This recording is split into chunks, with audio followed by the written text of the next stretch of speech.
السلام علیکم ورحمۃ اللہ وبرکاتہ۔ بسم اللہ الرحمن الرحیم۔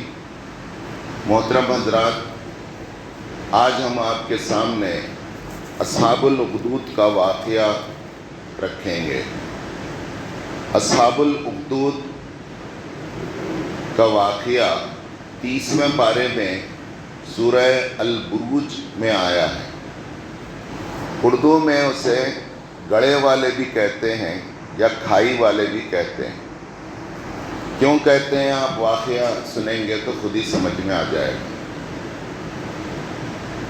عیسیٰ علیہ السلام کے اور محمد صلی اللہ علیہ وسلم کے بیچ میں 600 سال کا فرق ہے اور درمیان میں کوئی نبی نہیں ہے۔ رسول اللہ صلی اللہ علیہ وسلم 670 یا 71 آپ کی پیدائش ہے اور وحی کا سلسلہ 610 میں شروع ہوا۔ 570 یا 71 ہے اور وحی کا سلسلہ پیدائش کے 40 سال بعد یعنی 610 عیسوی میں شروع ہوا۔ یہ واقعہ اکتوبر 523 کا ہے، یعنی حضور صلی اللہ علیہ وسلم سے کم و بیش تقریباً 55 سال پہلے کا ہے۔ ظاہر ہے آپ صلی اللہ علیہ وسلم سے پہلے جو مسلمان تھے وہ عیسیٰ علیہ السلام کی تعلیم کو ماننے والے مسلمان کہلاتے تھے، جنہیں آج ہم نصارہ یا عیسائی کہتے ہیں، کرسچن کہتے ہیں۔ وہی اس دور کے مسلمان تھے۔ ان کی تعریف 7ویں پارے میں بھی کی گئی ہے۔ ایسا نہیں ہے کہ پورے نصارہ خراب تھے، بلکہ بہت سے تاریخی واقعات بھرے پڑے ہیں جن کی استقامت اور ایمان کی مضبوطی کی قرآن اور حدیث میں دلیل دی گئی ہے۔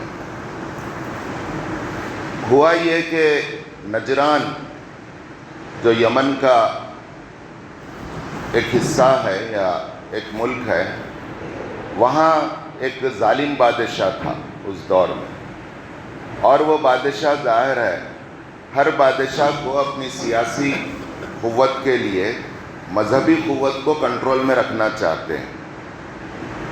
تو جب اس نے دیکھا کہ ان کے اثرات کم ہو رہے ہیں تو انہیں ڈر ہونے لگتا ہے۔ اسی طرح وہ بادشاہ کے پاس ایک جادوگر تھا، ساحر، جو اس کو پریڈکشن دیتا تھا، آگے کیا بتاتے جاتا تھا۔ نجومی تھا، ساحر تھا، جادوگر تھا۔ اور یہ جادوگر جب بوڑھا ہوا تو اس نے کہا کہ اے بادشاہ، میں تمہارے لیے اب تک جو کام کر رہا تھا اب میرے بعد کون کرے گا؟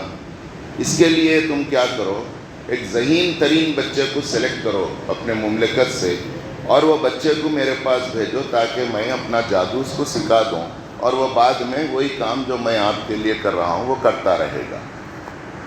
بادشاہ نے اس مشورے کو پسند کیا اور مملکت کی طرف سے ایک بچے کا سلیکشن ہوا، اور اس بچے سے کہا گیا کہ تم روزانہ گھر سے بادشاہ کے پاس، یہ جادوگر کے پاس آنا اور وہ جادو کا علم سیکھنا۔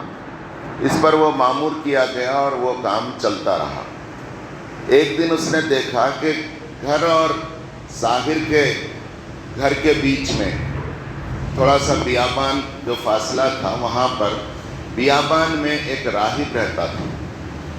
ایک جھوپڑی تھی، ذرا جا کے دیکھا، بچہ کون ہے دیکھیں گے، تو اندر ایک آدمی عبادت کر رہا تھا۔ راہب بولے تو تاریک الدنیا، جو دنیا چھوڑ دے کے، شہر چھوڑ دے کے یا نصیحت کرنے کی وجہ سے لوگ نکال دیے کرے، تو جا کے جنگل میں اپنا ایمان بچا کے رہنے والا۔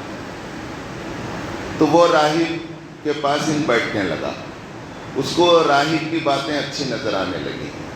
بالآخر وہ راہب کی باتیں جو عیسیٰ علیہ السلام کی دین پر تھی، سچی تھی، اس پر وہ ایمان لے آئے۔ اب ہوا یہ کہ جب دیر سے آتا تو گھر والے غصہ کرتے، کہاں گیا تھا؟ تو راہب نے کہا تھا کہ آپ میرا پتہ نہیں بولنا ورنہ یہ سلسلہ رک جائے گا۔ اور پھر محل میں بھی رپورٹ دینا ہوتا تھا، تو وہاں بھی اگر دیر ہو جاتی تو کہا جاتا کہ تم کہاں گئے تھے، کیوں یہ، بعض وقت اسے مارا بھی جاتا۔ یہ اصل میں اصحاب الاخدود کا واقعہ کلام پاک کی سورہ البروج کی 4 آیتوں میں آیا ہے ابتدائی۔ احادیث، متعدد احادیث ہیں، ان احادیث کو ملانے سے ایک دلچسپ اسٹوری بنتی ہے۔ وہ اسٹوری میں آپ کو سنا رہا ہوں، کوئی ایک حدیث نہیں ہے، کئی احادیث ہیں۔ بہرحال بچہ اب جادوگر کن کم اور راہب کن زیادہ بیٹھنے لگا، یہاں تک کہ اس کے اندر بھی کرامات کی طرح صادر ہونے لگے۔ کرامات جو اولیاء اللہ سے اللہ تعالیٰ بعض چیزیں صادر کراتا ہے، یہ بھی اپنی جگہ ایک وجود رکھتے ہیں، لیکن بہرحال وہ معجزے نہیں ہیں اور وہ کرامات بتانے والا نبی نہیں ہوتا۔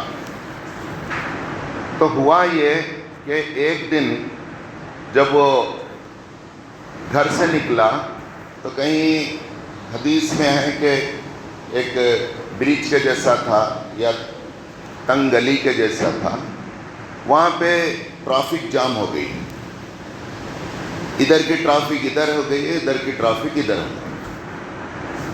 معلوم ہوا کہ ایک بہت بڑا جانور، اور بعض قصص الانبیاء میں یہ بات آتا ہے کہ ایک بہت بڑا اژدہا روڈ پہ اوپر سو گیا، بیچ روڈ پہ پڑے ہوا تھا۔ اب یہ بچہ سوچا کہ اللہ کی دعوت پیش کرنے کا بہترین موقع ہے، تو اس بچے نے اللہ سے دعا کی، اے اللہ اگر راہب کا علم حق ہے تو میں اس موذی جانور کو جو روک رہا ہے، لوگوں کو تکلیف دے رہا ہے، میں ایک پتھر ماروں گا تو اس کو ہٹا دینا، اور اگر راہب کے علم میں کوئی سچائی نہیں ہے، دم نہیں ہے، جو فضول باتیں ہیں، تو وہ جانور نہیں ہٹا تو میں سمجھوں گا کہ راہب کے باتیں حق نہیں ہے۔ اللہ سے دعا کیا، دعا کر کے ایک پتھر لیا، پتھر لے کے اللہ کے نام سے بول کے اس جانور کو یا اژدہے کو مارا، مارتے ان مر گیا اور ہٹ گیا تو اب وہ پورے لوگاں دیکھ رہے تھے، ظاہر ہے دور سے نہیں قریب سے مارا، اور یہ بول کے مارا کہ بسم اللہ، اللہ کے نام سے تو ہٹ جا بول کے مارا۔ پورے لوگ سنے، پہلی وقت دونوں جگہ جو ٹریفک جمع ہوئی تھی، 2 جلسوں کے جیسا اس کو مل گئے۔ جو آدمی دعوت کا کام کرنا چاہتا ہے، اللہ کا کام کرنا چاہتا ہے، دین کو پھیلانا چاہتا ہے، جو ایمان لائے اس کے دل میں ایک جذبہ رہتا ہے، اس اپارچونیٹی یوز کرتا ہے۔ لوگ بہت متاثر ہوئے، اب پورے مملکت میں اس کا چرچا ہونے لگا کہ ایک بچہ ہے اور اس کا جو اللہ پہ ایمان لاتا ہے اس میں طاقت ہے۔ بادشاہ میں کیا طاقت ہے؟ پوری مملکت رکھ کے کچھ نہیں کر سکے ٹریفک کو، یہ بچہ ہٹا دیا۔ اب چرچا بڑھتے بڑھتے بادشاہ تک چلے گیا تو بادشاہ کو لوگاں بولے کہ بہت بڑا خطرہ ہے، دیکھو پہلے اس کو ختم کرو۔ اب ان ختم کرنے کے واسطے بلا کے بات چیت کرا، کیا ہے بھائی تم کون سے رب کو مان رہے؟ ایسا اللہ کو مانتے، میں نہیں ہوں کیا رب، کیونکہ اپنے آپ کو رب بولتے تھے وہ لوگ، جو ظالم بادشاہ رہتے تھے۔ فرعون کہتا تھا انا ربکم الاعلی، ویسے ہی وہ بادشاہ بھی کہتا تھا۔ تو اس نے پہلے یہ راز جاننا چاہا کہ آخر تیرے کو یہ رب کے باتیں کون بتائے، تو سیکھا کہاں سے؟ تیرے کو تو میں متعین کرا، تیری پوری تنخواہ تیرا گھر میں چلا رہا ہوں، تو جا کے یہ رب کے باتیں کہاں سے لایا؟ اس کے اوپر سختی کی گئی تو وہ بالآخر راہب کا پتہ بول، اب راہب کو پکڑ کے لائے۔ ایک اور واقعہ اس میں ملتا ہے کہ وہ بچے کے اندر اتنے کرامات آ گئے کہ وہ کوڑی کو اچھا کرنے لگا، لیپریسی کے مرض والے کو، یہاں تک کہ مادرزاد اندھے کو بھی اللہ کے حکم سے بل کے اچھا کرنے لگا۔ ہوا یہ کہ بادشاہ کا ایک خاص وزیر اندھا ہو گیا تھا، اس تک یہ بات پہنچی کہ ایک بچے کے اندر یہ کرامت ہے کہ ان اندھوں کو اچھا کر رہا ہے۔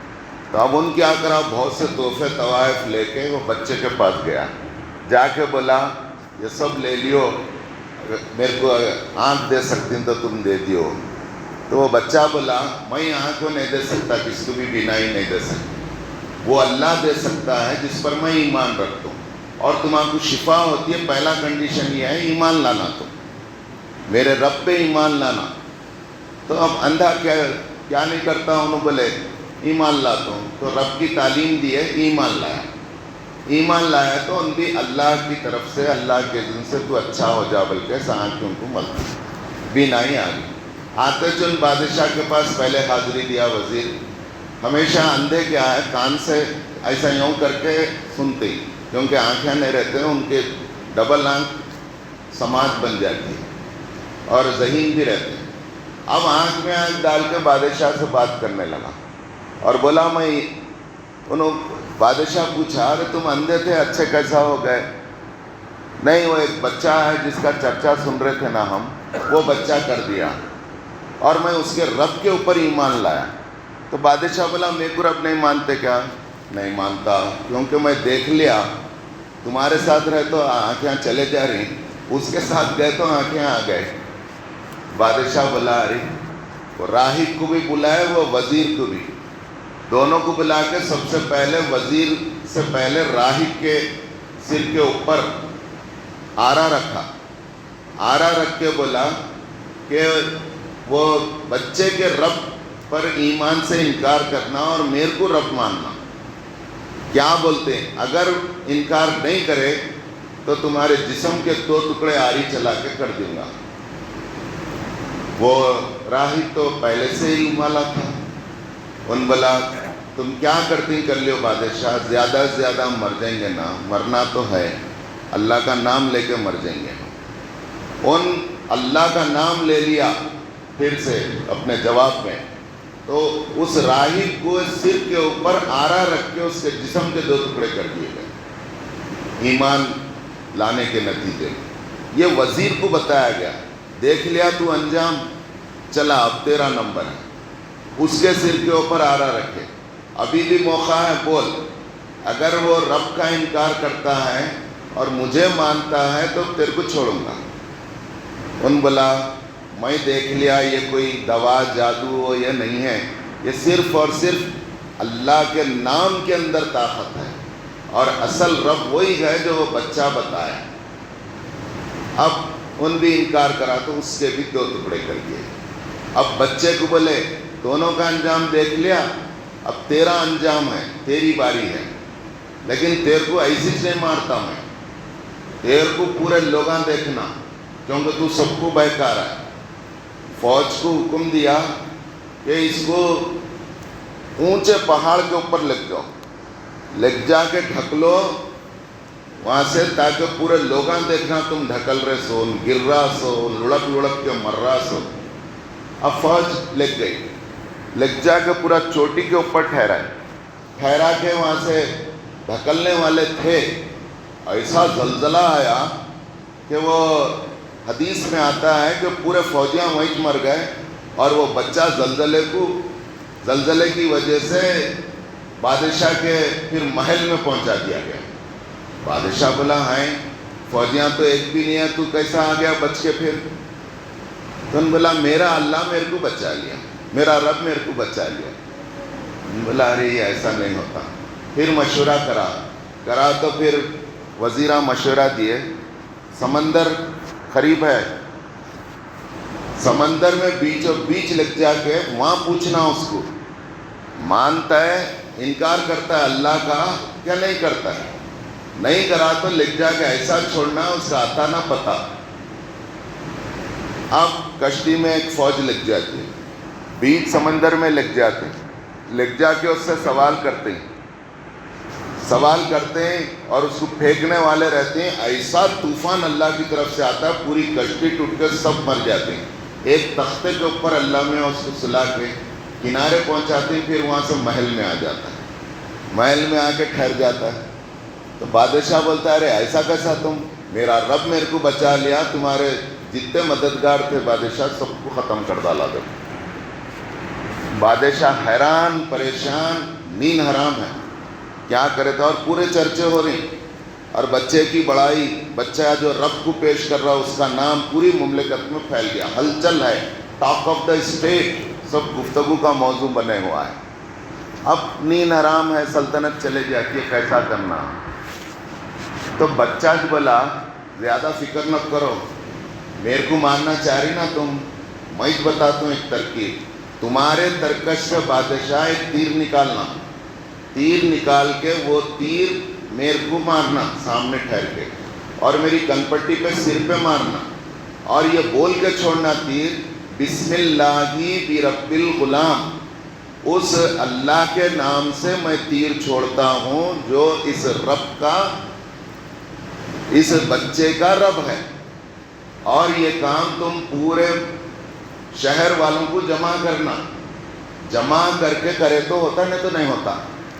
وہ بچہ کیا کرا، میری جان چلی گئی کوئی بات نہیں، پورے بستی والوں کو اللہ تو کیا ہے میں بتا دوں گا ایک وقت۔ وہ تھا اصل آئیڈیا، جان بچانا آئیڈیا نہیں تھا۔ تو بادشاہ بلا مرتا ہے کہ چلو دیکھیں گے اس کا، تو پوروں کو جمع کرا، پورے لوگ جمع ہیں، پورے مملکت کے بڑے بڑے لوگ، ہر گاؤں سے لوگ آ گئے۔ اب وہاں پہ بچہ دور ٹھہرا ہے، بادشاہ ٹھہرا ہے، بادشاہ تیر نکالا، نکال کے بسم اللہ برب الغلام بول کے تیر مارا، مارتے تیر یہاں کے لگا، بچہ مر گیا۔ یہ جو بات تھی اس کو ان پورے مجموعے میں بھی بولا، بادشاہ ایسا آپ کریں گے تو میں مروں گا، ورنہ تم میرے کو نہیں مار سکتے، اللہ اس رب کے نام سے تم نام لے کے مار۔ اب وہ بچہ مرتے، جتنے لوگ جمع تھے پورے لوگ بولے آمنا بربی ھذا الغلام، ہم سب ایمان لاتے ہیں اس رب پر جو اس بچے کا رب ہے۔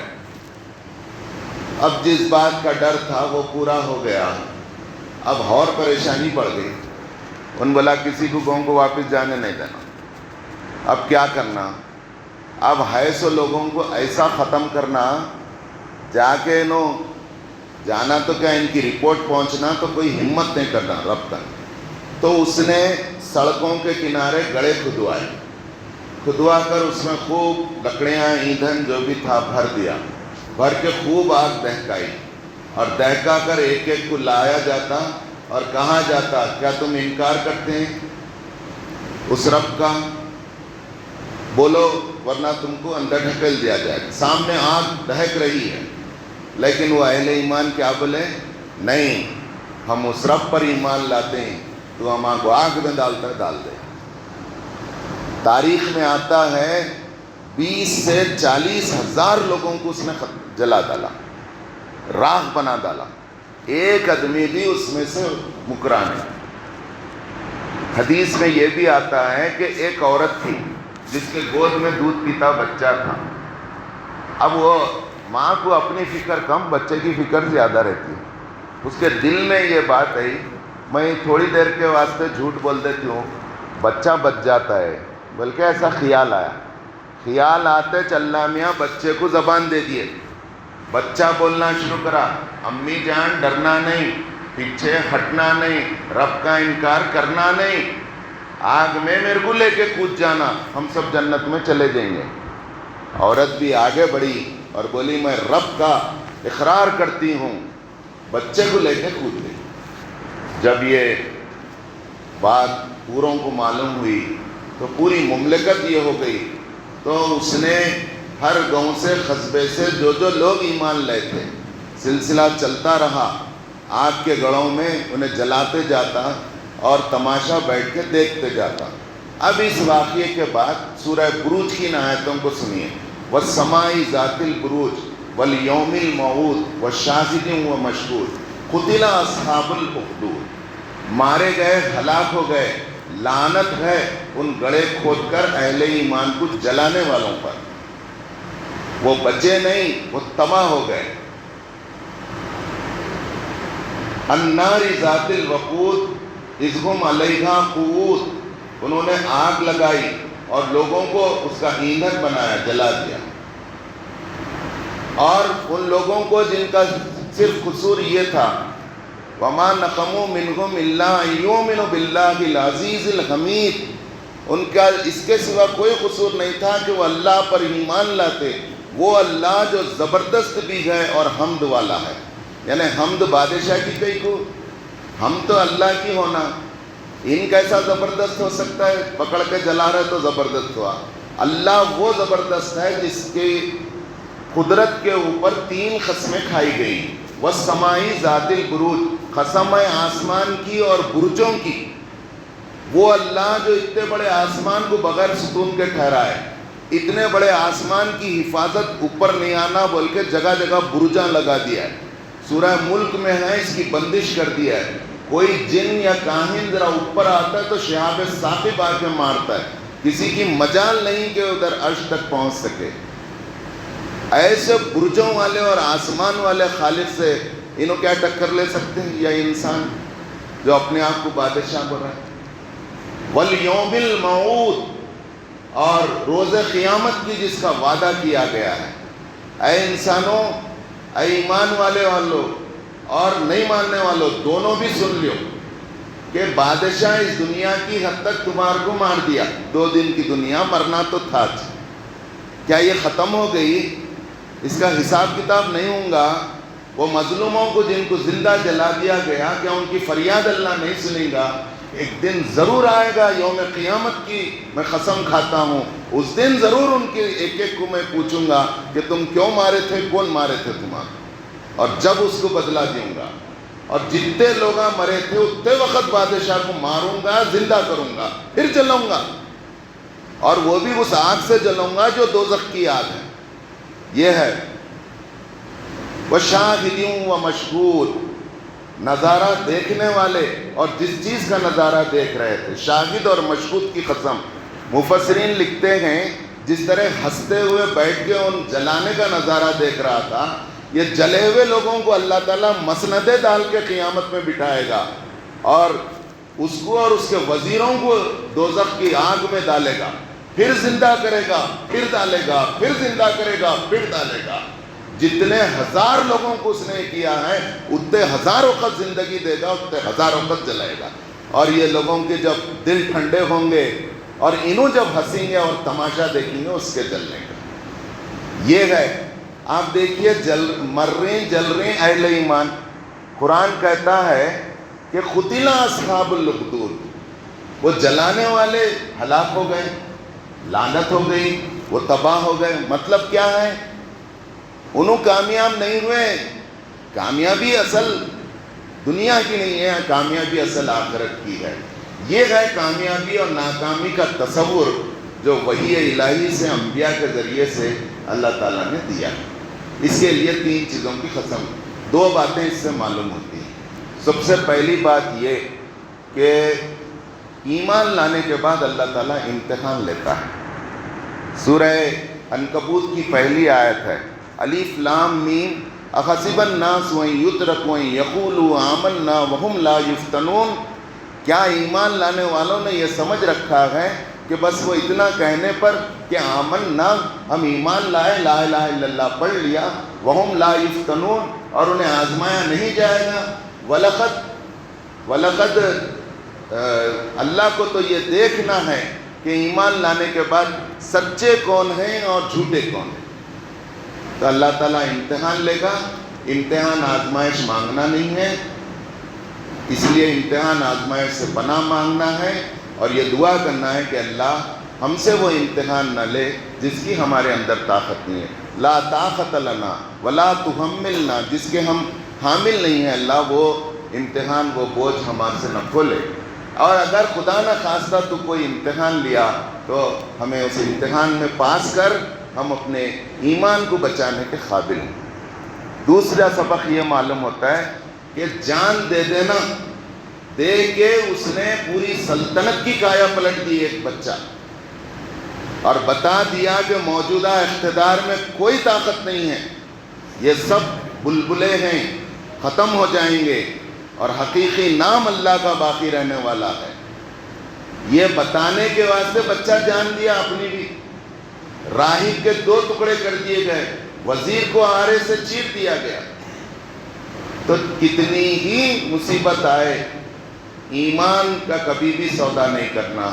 امت مسلمہ ہند کو میں مبارکباد دیتا ہوں اس لحاظ سے کہ گجرات کا فساد ہوا، 2000 سے زائد لوگ جلا دیے گئے، کئی موب لنچنگ ہو رکھے گئے، لیکن ایک بندہ بھی، ایک نوجوان بھی کہیں جے شری رام بولنے والا نہیں ملتا۔ لیکن اس میں ایک بات یہ بھی ہے کہ آج ہم اسلام کے لیے مر جانے تیار ہیں، اسلام اور اس کی دعوت دیتے دیتے جینے تیار نہیں۔ آج اسلام کے لیے ہم جیے تو لوگوں کو اسلام معلوم ہوگا نا، تو ہم جب تک اللہ رکھا ہے جیو اسلام کے لیے، اللہ کی دعوت کے لیے۔ ہر دور میں پابندیاں رہی ہیں، ڈرو نکو۔ ان پابندیوں میں کیا نبیاں تھے تو کیا پابندی نہیں تھی؟ کیا قانون نہیں تھے؟ نکو کرو بول کے نکال دیتے تھے، بھگا دیتے تھے ان کو۔ یہ سب ہوا ہے۔ آنے والا وقت بڑا خطرناک ہے، اس میں یہ ہمارا ایمان کا امتحان لے گا، ہماری نئی نسلوں کا امتحان لے گا۔ جب تک ایمان زبان سے اتر کر دل میں گھر نہیں کرے گا، اس وقت تک شاید ہماری نئی نسلوں کو ایمان پر باقی رکھنا مشکل ہوگا۔ اس کے لیے ان کی تعلیم و تربیت بھی ضروری ہے۔ وآخر دعوانا ان الحمد للہ رب العالمین۔